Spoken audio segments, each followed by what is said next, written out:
la Bible, les prêtres ont-ils encore une raison d'être? Évidemment, en tant que Québécois, avec notre arrière-plan religieux, lorsqu'on entend le mot prêtre, l'image qui vient tout de suite à notre pensée, c'est l'image de Monsieur le curé. Mais historiquement, à travers les différentes religions païennes et aussi à travers le judaïsme biblique, celui qu'on nommait le prêtre était la personne qui avait pour fonction d'offrir des sacrifices à Dieu. C'est la raison pour laquelle, d'ailleurs, dans certaines versions bibliques, on traduit le mot prêtre par le mot sacrificateur.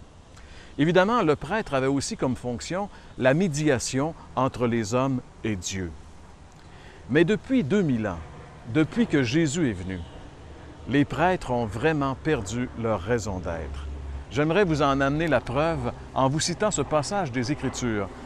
Hébreux, chapitre 10, les versets 11, 12 et 14, un extrait.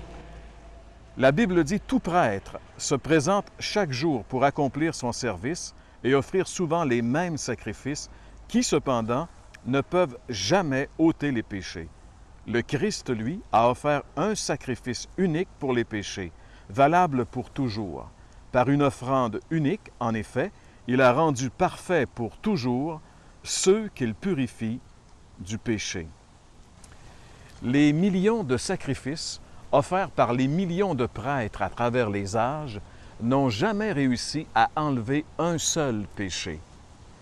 Par contre, le seul sacrifice de Jésus-Christ, accompli une fois pour toutes, enlève tous les péchés de tous ceux qui se confient en lui. Quelle différence!